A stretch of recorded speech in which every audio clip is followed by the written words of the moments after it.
Hello and welcome to the next episode of the Peaceful World series. And today I'm here with Jack Pransky, and I'm very honored to have him on the show. So hello, Jack. Hey, it's pleased to be here, Sebastian. And today I want to first start with showing you a book of Jack. It's called Modelo.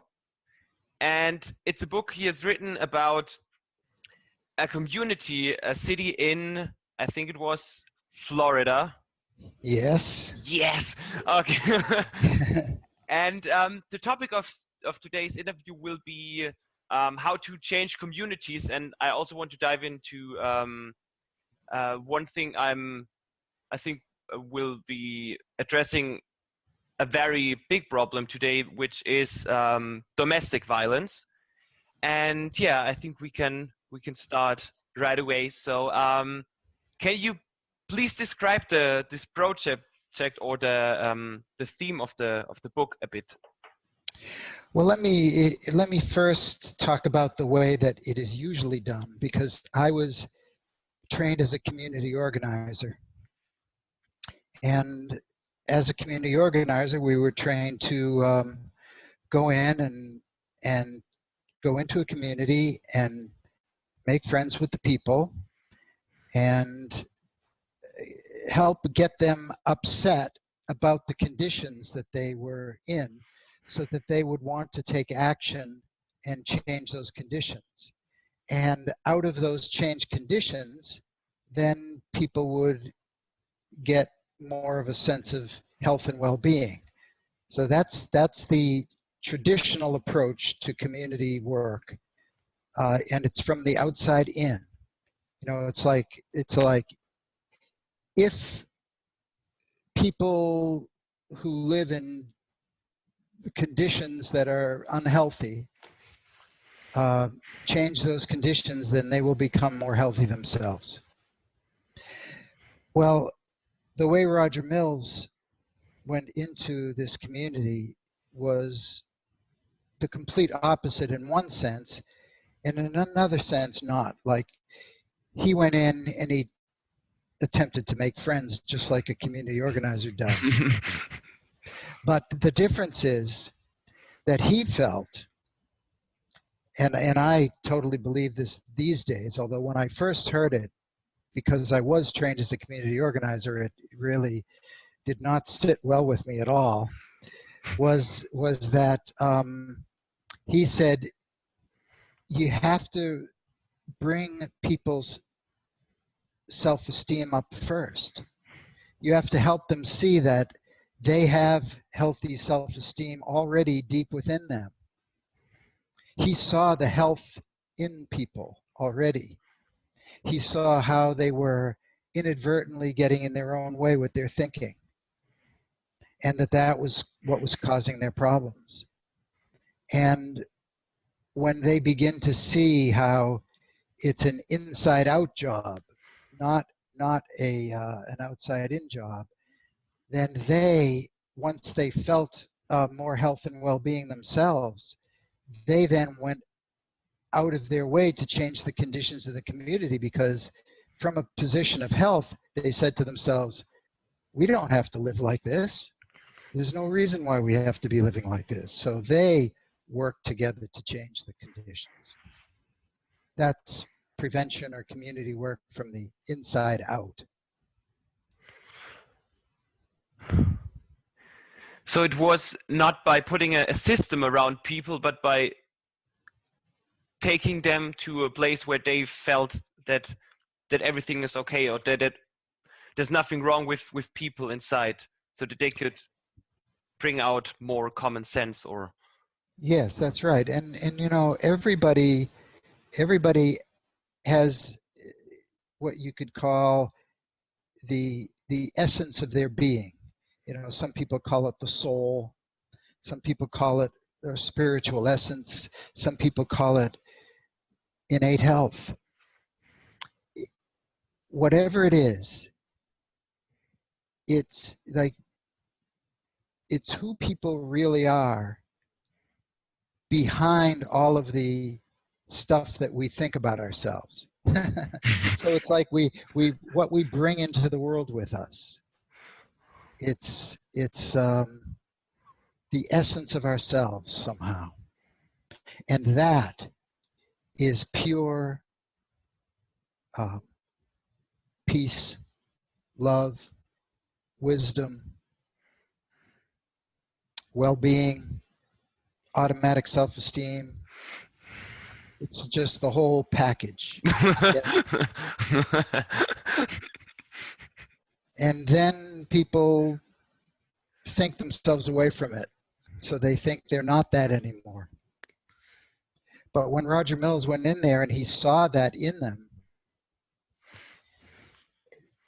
people responded to it, you know, much like a plant gravitates toward the light. You know, like Roger Mills came in and he was the light, and they would gravitate to that once they got over the fact that they wanted to get him out of there. You know, there was this white man coming into an African-American community, and they did not want him there at all. They did everything they could to try to get him out. But in his mind, it was like, of course, you know, of course they're going to be treating me this way, given the way that they see things. It didn't affect him at all because he didn't take it personally.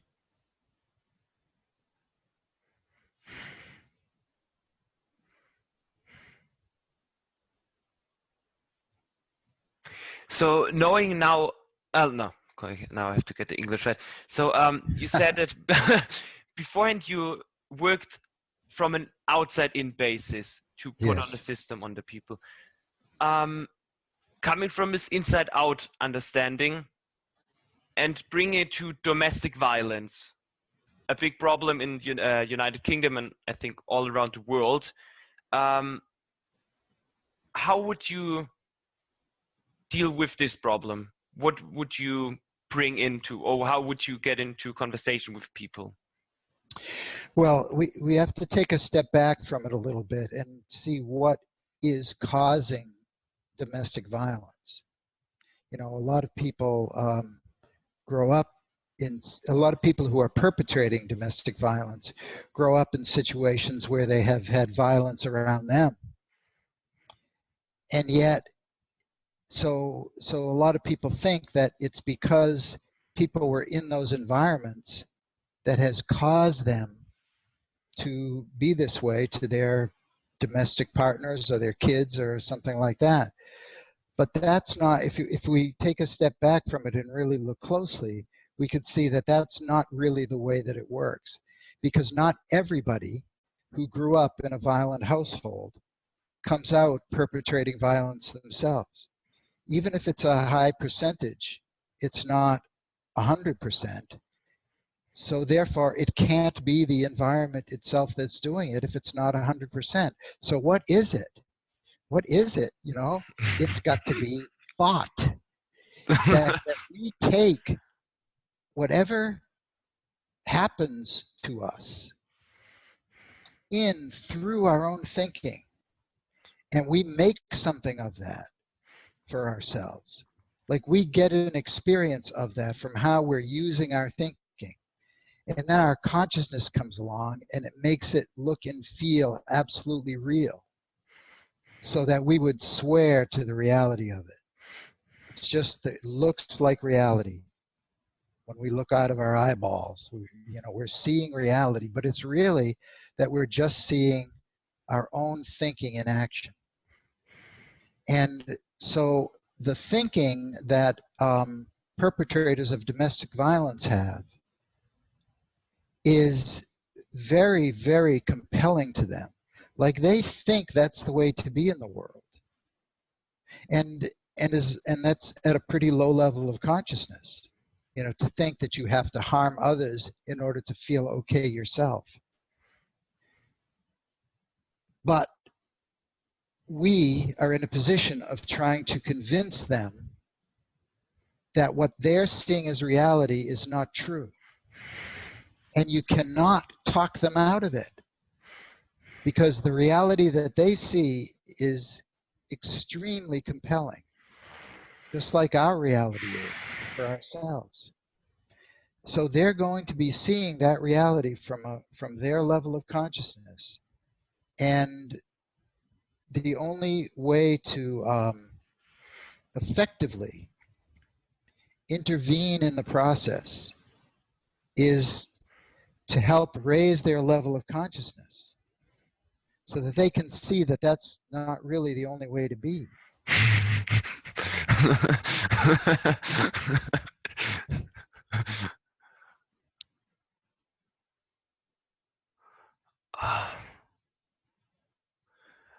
What I've just seen is why most of the time it does not work to say that someone is wrong, because then we take the reality that is real from a person, and what is left is nothing, and people try to defend what they see because that's the only thing they will ever have in this moment. That's right. Now, if it worked, it would be one thing. But it doesn't really work. You can't talk people out of their reality. You just can't. And then, you know, you've got I know people don't like to use this word, but I do like to use it, victims of domestic violence. You know, and the reason I like the word, which goes against the field these days, is because it's not their doing. You know, the people who are getting violence perpetrated upon them are victims of that. Now, the way that they take that in through their thinking will end up determining whether they become survivors, which is the term that's mostly used these days, or not. But that's how they use their thinking. And I'm not putting a value judgment on it. I'm not saying that, you know, if there's a good way to be and a bad way to be about this. I'm just saying that whatever it is that people see about it is what they will get in the form of their experience. Because it's a very interesting phenomenon. You know, why some people who grow up in a home where there's, let's say they grew up as a child and were subjected to child abuse. You know, it's an interesting phenomenon that some of those people will grow up abusing their own children. Some of them will grow up getting abused by their spouses. Some of them will grow up just fine and take care of their kids just fine. You know, what makes the difference is the way that they use their power of thought to determine their reality. They've got a reality too, just like the perpetrator of domestic violence has a reality. Everybody has equal opportunity to break free of the reality that they are seeing now and to rise to higher heights, you could say.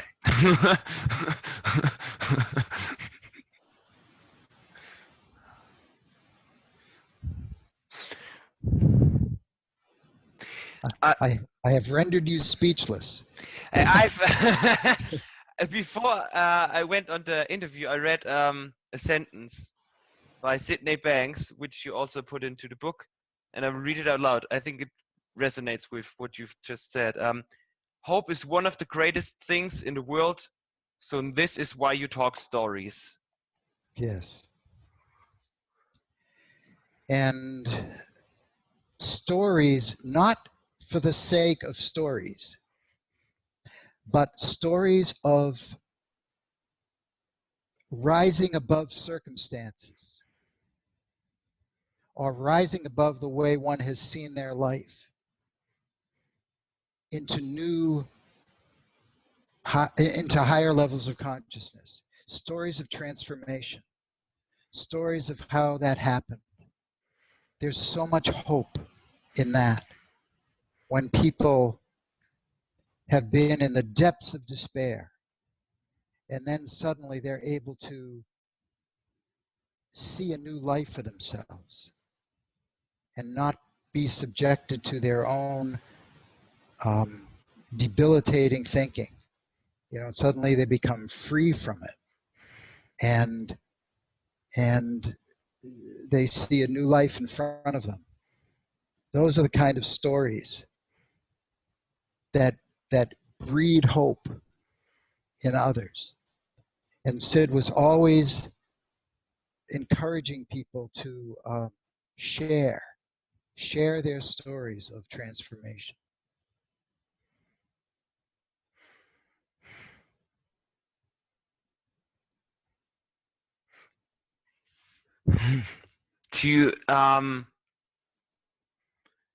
Stories are always located in the past, I suppose. Most of what happened. And what really resonates with me is that even though the circumstances or what happened does not change for people, but how they look at it how they look differently at stories they've lived. That's the present. The only thing that is the past is what happened. Even when a story is told, it's the present now. Because it's interpreted through people's thinking now. That's why the past doesn't really exist. It only exists in terms of how we carry it through, what we make of it now in the present. It's the only way the past can exist, is what we think about it now.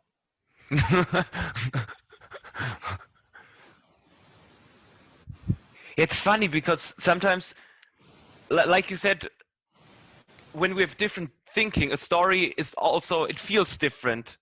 When you're in a good state, a story is like probably a story that ends well, or it's like, okay, I learned something out of it. But when we're in a negative state, it seems to feel that something is wrong, or that the past is why we feel bad now. Yes, that's one of the great illusions of life, is that the past is why we feel bad now. You know, and when we think that, and we realize that there's no way to change the past, we're stuck. But if we knew that the answer does not lie in the past, it lies in what we think about the past, that's our ticket to freedom. It's like, up to this point, the past has had a hold on us like a ball and chain around our ankle. and you know, like, seeing the true power of thought and how consciousness makes it look real, you know, is like somebody hands you the key to the ball and chain, and suddenly you're free. And we realize that the ball and chain is just something that we're the ones that hooked onto our ankle through our thinking, inadvertently, innocently. That was the other thing that Roger Mills saw in the people in the Modelo housing project. He saw innocence. And these were people who were perpetrating domestic violence. These were people who were victims of domestic violence. These were people who were beating their kids. These were people who were crack addicts, alcoholics, you know, who perpetrated gang violence. You know, he saw innocence in all of that, because people don't realize that it's their thinking doing it to them. That's the innocence of it. People are always, and Roger Mills used to say this all the time, he said people are always doing the best they know how to do under the circumstances, given the way that they see things. Everybody's always doing their best, given how they see it. If they saw it differently, they would do differently. If they saw it better, they would do better. But they don't. Innocence.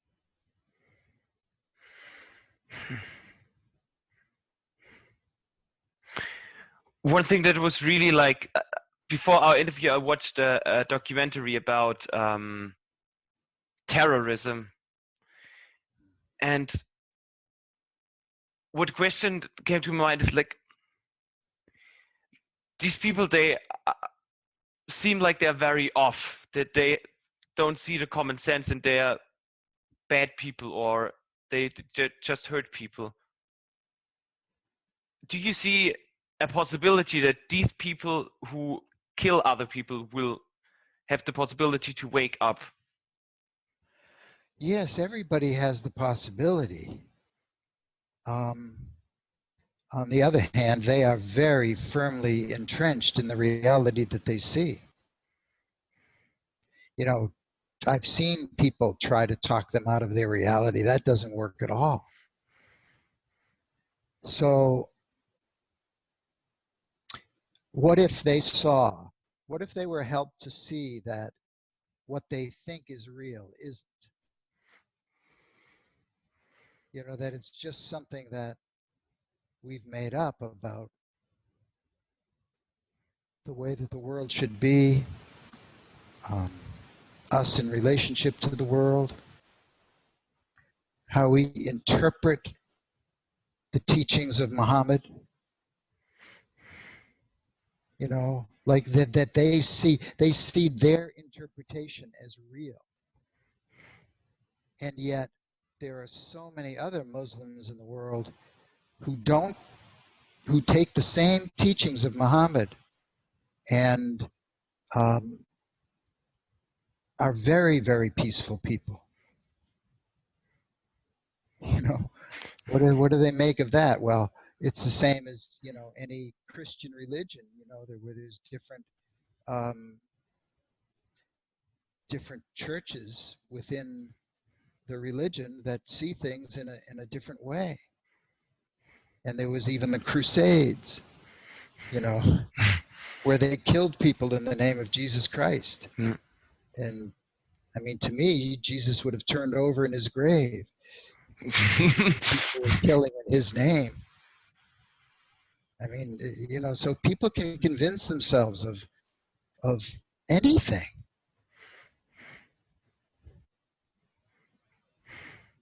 And then what, you know, you think of the thinking that has to go on for people to think that if I kill other people, I'm going to go to heaven.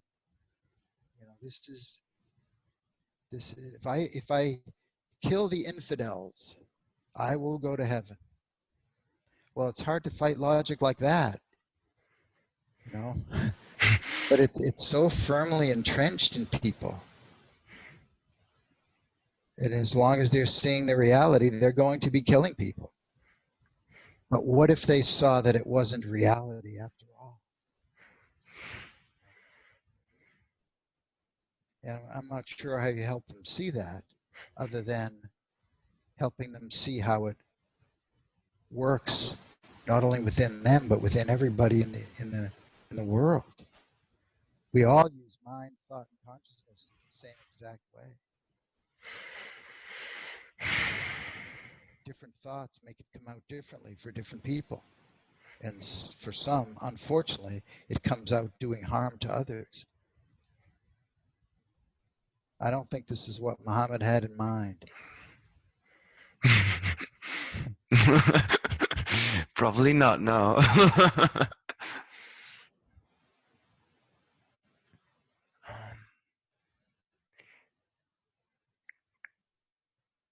Could you share one story, say in the Modello housing project, that was showing that people can wake up and can, yeah, just be differently in the world when they see something new? Yeah, okay. There was this woman, well, in the book I called her Thelma. Her real name is Elaine. And Elaine was one of the first two people who I ever saw talk about what happened to them. Roger, you know, I first went to a conference where Roger Mills was speaking, and he brought with him Cynthia and Elaine from the housing projects. Now, Elaine was a severe alcoholic, and she was severely being beaten by her boyfriend on crack. And she had the thinking, oh, and in turn, she was beating her kids. Now, she was one of those people who had the thinking, if my man is beating on me, that must mean that he loves me. I mean, this was her thinking. You know, you can see why thinking like that would have resulted in more beatings. And God knows what his thinking was, you know, but so she learns about her inner health. She learns about thought. And all of a sudden she gets a huge insight. Wait a minute. I'm worth more than this. I'm worth more than getting beaten on all the time. And she said, stop. And if she had said stop before that, it would have resulted in a greater beating. But when she said stop this time, it had the whole force of power behind it from her health. And the guy did back off. Like, he didn't know what to make of it. It would like threw him off. And she ended up, I mean, she had to change the locks on her doors. You know, she kicked him out. She had to change the locks on the doors so he wouldn't, you know, he had a key to the old locks. And you know, she took care of herself. That her wisdom told her to do that. She ended up kicking alcohol without even going through treatment. And she considers herself recovered instead of recovering, which is what, you know, most people in the field, that's as good as it gets, you know, is to be recovering and always feel like you're, that this disease of alcoholism is always hanging over your head. But Elaine thinks of herself as no longer an alcoholic. She can have a beer or two, it doesn't bother her. And yet she doesn't feel the compelling need to have alcohol. So not only did she stop beating her kids, her boyfriend stopped beating on her, and she kicked alcoholism. All from like new insight about her worth. If that's not amazing, I don't know what is.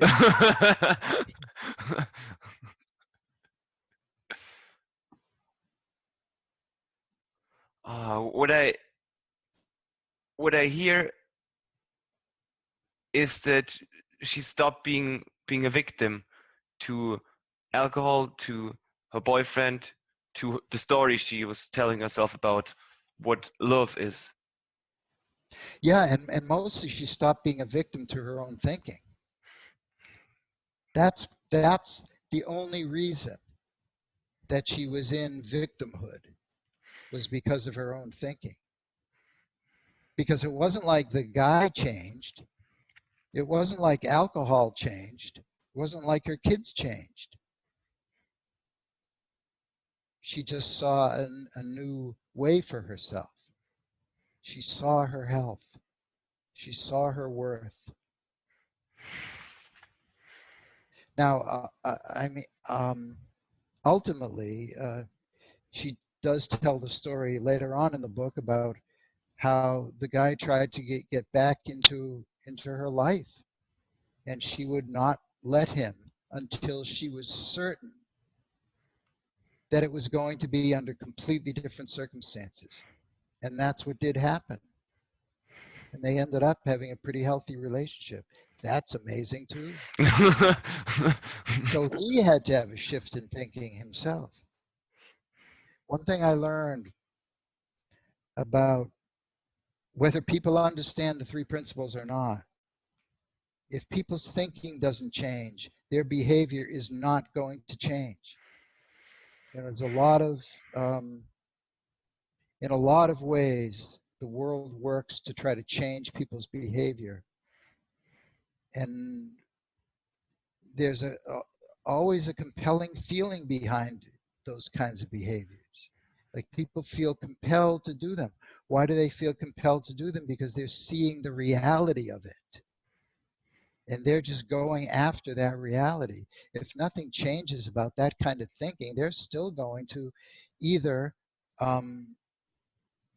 do what they're doing to continue to do harm, commit violent acts, or they're going to have to fight against it all the time because they're still in that mode of thinking. Now, if they have to fight against it all the time, something has shifted in them, but not enough. The people need to get to the point where there is free of seeing through the eyes of violence, as Elaine was in seeing through the eyes of, I need alcohol to survive. It's like, I need violence to survive. I need to keep my wife in place, in her place. You know, I'm the boss. I get to say what goes. My kids better not step out of line because they're in my way. You know, all that is thought. It's nothing but thought that people take very, very seriously until they see that it's just thought. Wow, what a relief that is.